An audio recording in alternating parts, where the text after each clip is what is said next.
Ya, jadi epilepsi itu sebenarnya apa? Jadi epilepsi itu makanya kenapa tadi kita harus belajar neuron karena epilepsi itu adalah gangguan neurologis ya, kronis yang biasanya dia ditandai oleh aktivitas listrik yang abnormal ya di otak. Sehingga biasanya pada pasien ini eh, dia menyebabkan kejang berulang ya.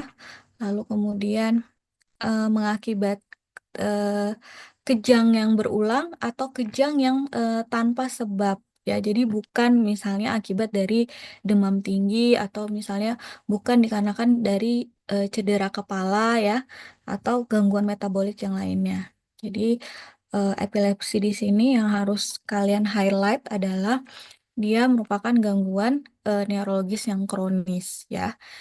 Di, eh, Ditandai apa? Dia ditandai oleh aktivitas listrik yang abnormal. Nah, biasanya pada epilepsi itu eh, terjadi kejang yang tidak jelas ya masih penyebabnya ya.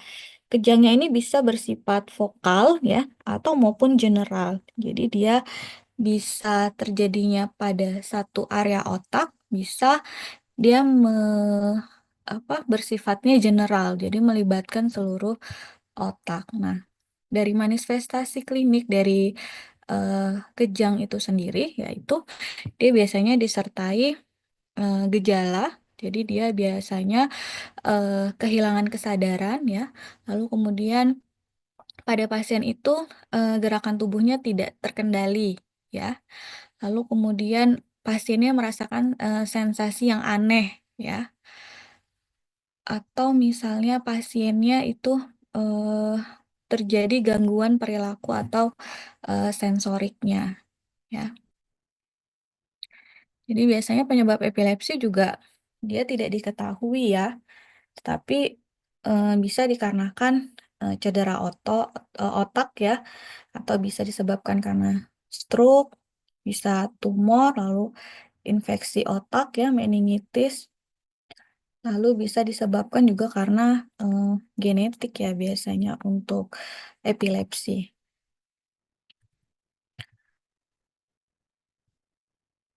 Lalu ada faktor pemicu di sini yang kalian harus tahu bahwa epilepsi itu memang terjadinya sifatnya spontan ya, tetapi untuk beberapa pasien itu ada faktor yang bisa memicu eh, kejangnya. Nah, faktor-faktor ini tidak menyebabkan, tetapi dapat memicu kejang pada individu yang memang sudah dia cenderung epileptik ya. Bisa terjadi faktor pemicunya yang pertama kurang tidur ya. Jadi gangguan pola tidur itu pemicu kejang yang sangat umum ya. Lalu stres emosional dan psikologis ya, stres berat, kecemasan dan tekanan emosional itu juga eh, bisa menjadi faktor pemicu umum pada kejang ya. Lalu cahaya foto fotosensitivitas ya. Biasanya pada pasien terjadi epilepsi fotosensitivitas ya. Jadi biasanya pada cahaya.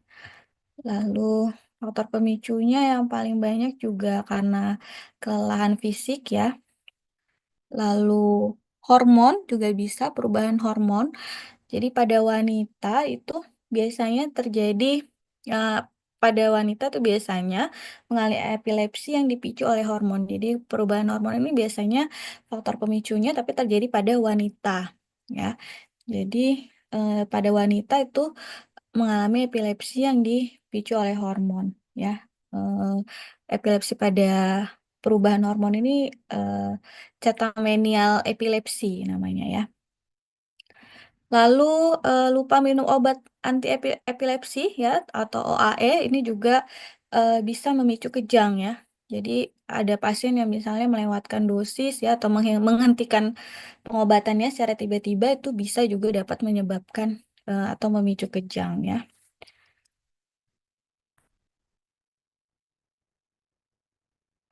Lalu kita menggunakan klasifikasi dari International League Against Epilepsy ya tahun 2017. Nah, ini ada klasifikasi yang harus kita ketahui tentang eh, klasifikasi pada epilepsi.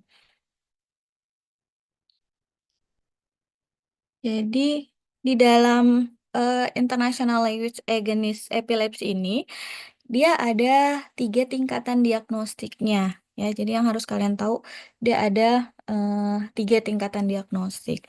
Jadi tingkat yang pertama itu biasanya klasifikasinya berdasarkan awal kejangnya atau namanya dokter bilangnya seizure onset. Nah, ini ditentukan dia dari mana kejang dimulai. Jadi, yang pertama ini ya, seizure type. Jadi, ini berdasarkan awal kejangnya. Ada yang vokal onset, ini yang awal ya. Jadi, biasanya yang vokal ini itu berasal dari satu area otaknya, ya. Lalu, eh, biasanya juga pasiennya masih sadar ya. Kesadarannya terjaga untuk seizure type yang vokal. Lalu kemudian yang vokal ini bisa berkembang menjadi tonik klonik bilateral ya. Jadi kalau misalnya dokternya bilang, oh ini kejang vokal motorik berarti itu adalah yang seizure type yang vokal. Lalu kemudian ada yang namanya eh, awal general ya ini generalized.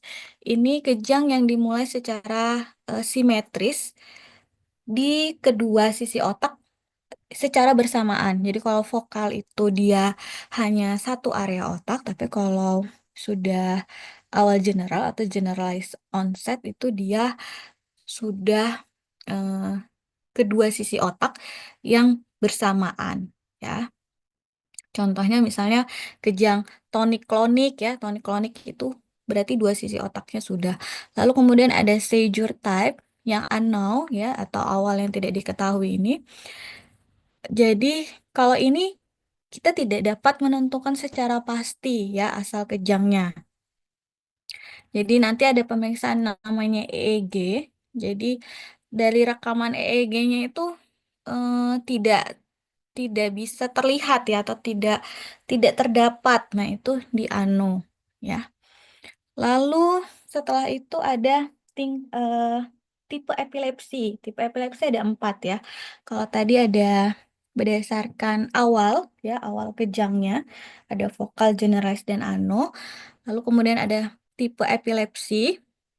Nah, tipe epilepsi ini ada empat ya. Jadi ada vokal epilepsi, ada generalized, ada combined generalized dan vokal. Lalu kemudian ada ano.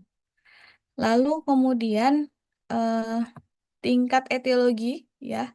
Tingkat tiga ini adalah etiologi atau penyebabnya. Penyebabnya bisa dikarenakan genetik ya, karena kelainan genetik yang diturunkan dari orang tuanya. Bisa dikarenakan struktural, kerusakan atau kelainan struktur otaknya. Contohnya misalnya pasiennya punya riwayat stroke ya, tumor. Lalu bisa penyebabnya metabolik ya. Metabolik ini karena gangguan metabolisme yang mempengaruhi otak, misalnya gangguan mitokondria. Lalu kemudian ada eh, akibat infeksi ya, juga bisa seperti meningitis. Lalu imun, kondisi autoimun yang menyerang otak, misalnya namanya autoimun encephalitis ya. Lalu kemudian ada ano, ano yang penyebabnya belum diketahui ya. Nah, ini klasifikasi eh, jenis epilepsi yang tahun 2017. Nah, nanti ada klasifikasi berdasarkan ya yang tahun 1996. Nah, ini nanti kalian baca sendiri ya. Ada bangkitan parsial ya, bangkitan parsial kompleks, lalu bangkitan umum ya. Bangkitan umum itu ada absens, mioklonik, klonik, tonik, atonik, tonik dan klonik ya. Lalu kemudian kita masuk ke patofisiologi epilepsi.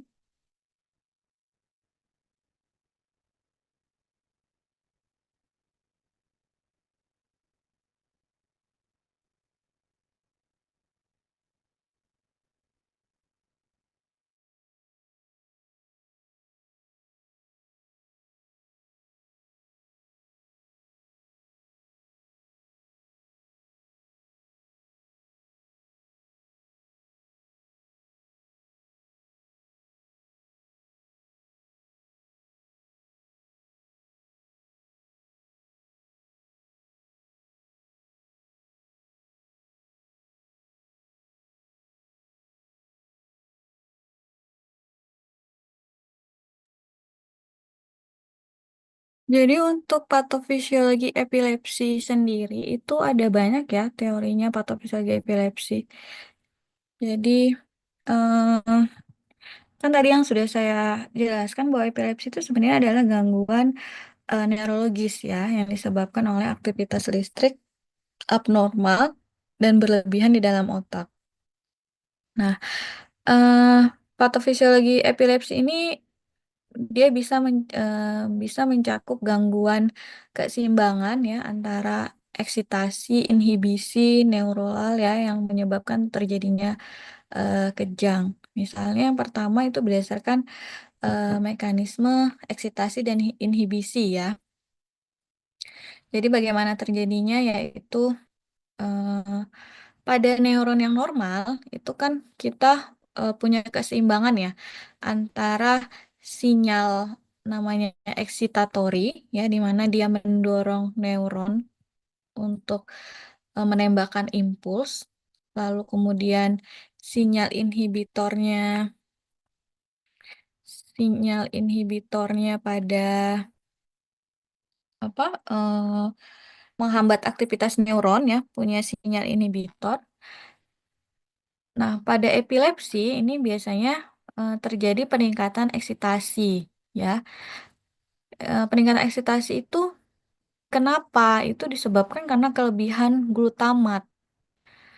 Nah, peningkatan eksitasi ini akhirnya dia dapat menurunkan inhibisi. Inhibisinya diturunkan akibatnya apa? Akibatnya dia mengalami kekurangan GABA, ya. Ke gamma aminobutyric acid ya, GABA. Lalu kemudian dengan peningkatan eksitasi dan penurunan inhibisi itu dia menghasilkan namanya hipereksibilitas neuron dan sinkronasi dari aktivitas listrik, maka pasiennya menjadi kejang.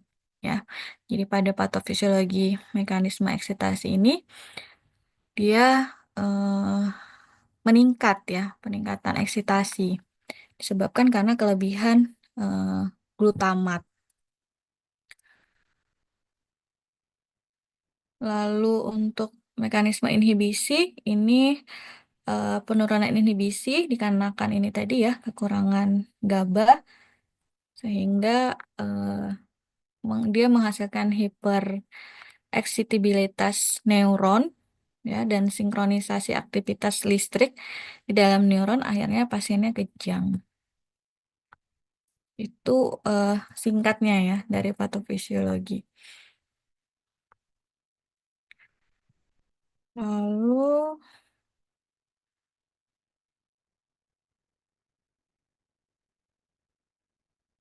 ada patofisiologi yang berdasarkan sinkronisasi.